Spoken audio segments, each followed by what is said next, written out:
학창시절 여러분들의 가슴을 설레게 했던 IT 기기는 어떤 것들이었나요? 국민학교 시절에 제가 가장 갖고 싶었던 기기는 마이마이와 워크맨이었고, 그 이후에는 안티쇼크가 최대한 오래 지원되는 CD 플레이어와 MD, 고등학교 때에는 아이리버의 MP3였죠.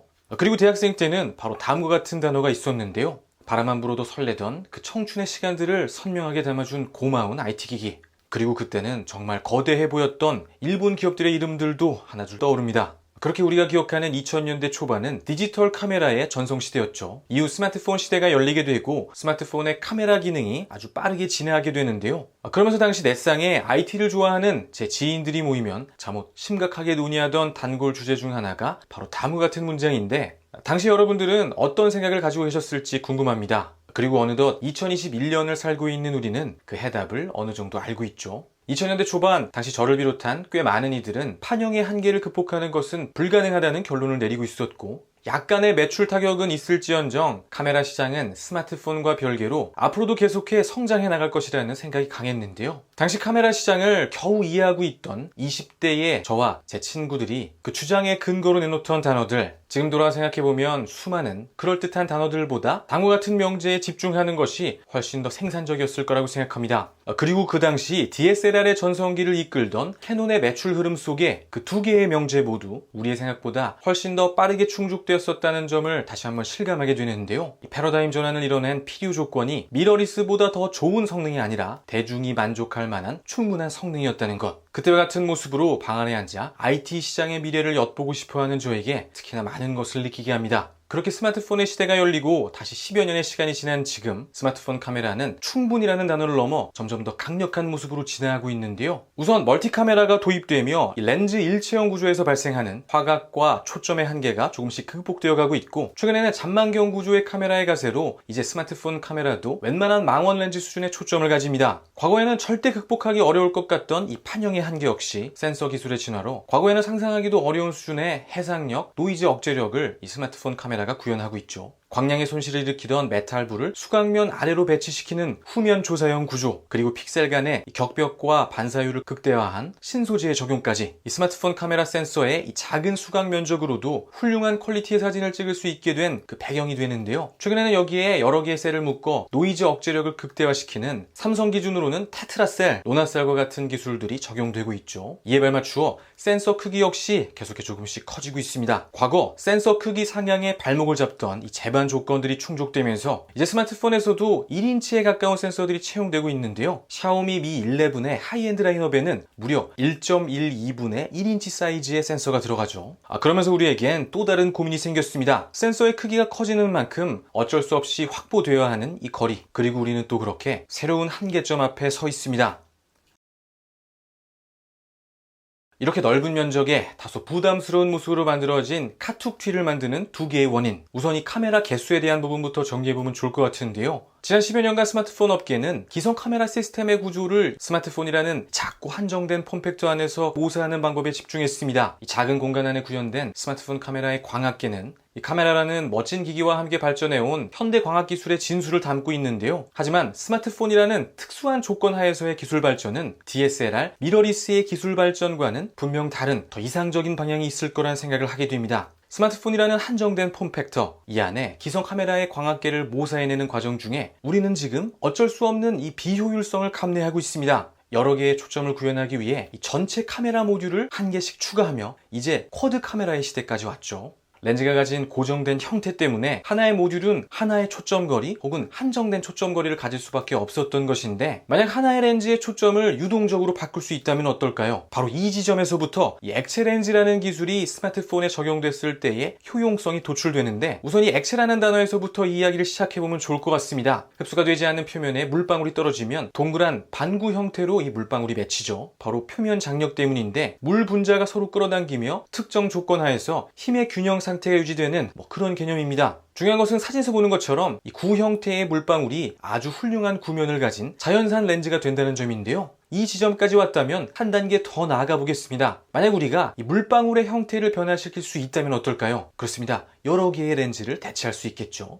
이때 떠오르는 고민은 과연 어떻게 이 형태를 컨트롤할 것인지에 대한 부분인데, 우선은 물리적인 방법이 있습니다. 각각 위아래에 구멍을 뚫은 두 개의 판 사이를 액체로 채우고 얇은 막으로 밀봉을 하죠. 그리고 이 상단부에 얇은 막을 위로 당겨 올리면 전체 구조에 음압이 걸려 반대편의 표면은 오목 렌즈가 되고, 반대로 밀면 반대편의 표면은 볼록 렌즈의 형태가 되겠죠. 이러한 물리적 방법 말고 조금 더 세련된 방법도 있습니다. 물 분자에도 전하가 있기 때문에 근처에 전기장을 만들어 물 분자의 형태를 컨트롤하는 방법, 우리는 이것을 일렉트로웨팅이라고 합니다. 이 일렉트로웨팅을 활용하면 렌즈부의 크기를 획기적으로 줄이는 것을 넘어 광학줌을 활용했을 때보다 훨씬 더 적은 전력으로 구동이 가능한 유동식 렌즈 설계가 가능한데요. 렌즈의 형태를 바꿀 수 있다. 한 개의 렌즈로도 여러 개의 초점을 가질 수 있게 되는 것이죠. 이 스마트폰 멀티카메라의 비효율성을 제거할 수 있는 방법들, 액체 렌즈에 대한 대략적인 개념과 그 구현 방법이 머릿속에 그려지죠. 혹여 연구소에 있는 수많은 기술 중 하나를 가지고 벌써부터 이야기할 필요가 있을까 하는 그런 반문을 가지신 분들도 계실 수 있을 거라고 생각합니다. 이와 같은 물음에는 이 액체 렌즈 기술을 적용한 스마트폰이 조금씩 등장하고 있다는 것, 특히 얼마 전 등장한 이 샤오미의 폴더블 스마트폰에 초창기 액체 렌즈의 개념이 적용되어 있다는 내용까지 함께 정리해보면 좋겠죠. 물론 아직은 수많은 가능성 중 하나지만 이 액체 렌즈의 이야기는 지금 우리가 그리고 있는 이 스마트폰과 스마트폰 카메라 시장의 미래 양태를 크게 변화시킬 수 있는 이야기로 2021년에 고민해볼 충분한 가치가 있는 이야기라고 생각합니다. 기성 카메라 폼팩터의 최적화된 형태의 광학기술 말고 스마트폰이라는 특수한 조건 하에서의 기술 발전은 또 다른 길이 있을 수 있다는 것, 시장은 이 액체 렌즈를 통해 그 한 가지 방법에 대한 가능성을 엿보고 있습니다. 그리고 조금 더 시야를 넓혀 함께 고민해볼 또 한 가지 가능성이 있죠.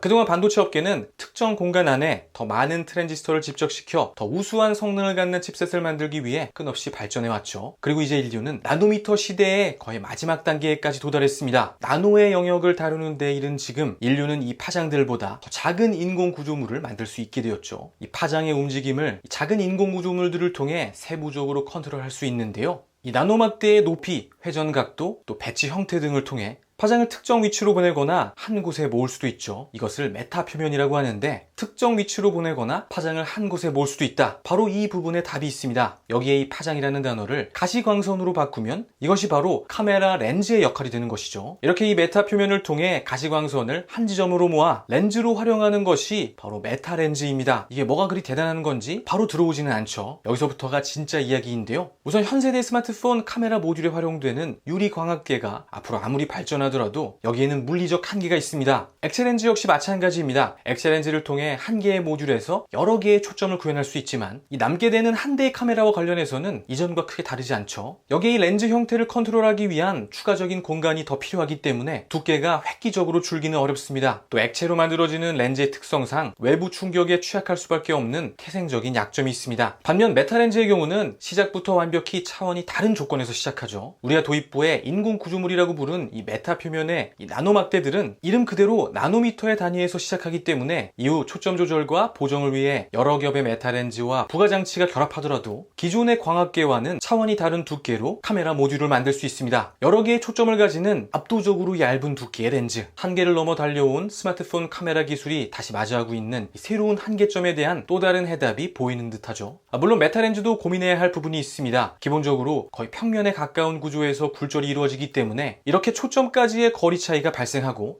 파장의 종류, 이 카메라로 활용할 때는 이 색의 차이가 되겠죠. 여기서도 어쩔 수 없이 이 파장의 차이에 따른 굴절률의 차이가 발생하기 때문에 실제 스마트폰에 적용되기까지 해결해야 할 난제들이 있습니다.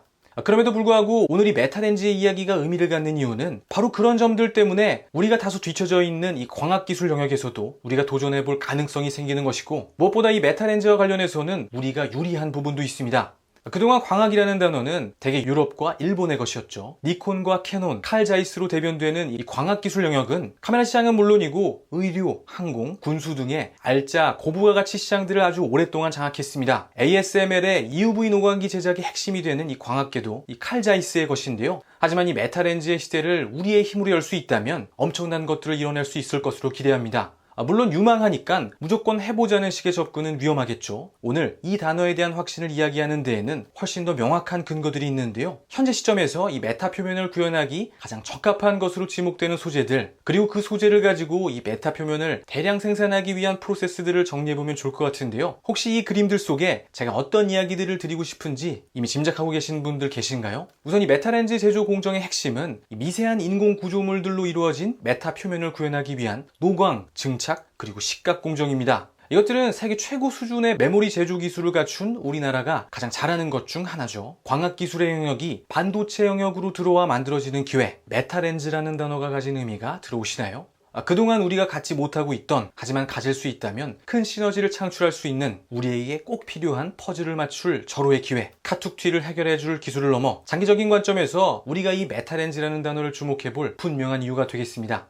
마이마이와 워크맨이 제 가슴속을 채우고 있던 그때부터 스마트폰을 손에 쥔 지금까지 그 소중한 기기들과 만들어온 추억들을 회상하며 가장 다행스럽고 또 고맙게 느껴지는 부분은 우리 가슴을 뛰게 만드는 이 기기들 속에 점점 더 많이 우리 기업들이 만든 기술, 우리나라의 엔지니어들이 만들어낸 제품들이 있다는 것이죠. 그리고 확신합니다. 다시 10년이 지난 시점에는 우리의 기술이 지금보다 더 많이 이 IT 시장을 채울 것이라는 것. 10년 전 그때처럼 설레는 마음으로 대한민국이 열 새로운 광학기술의 패러다임, 메타렌즈의 이야기를 기다려봅니다.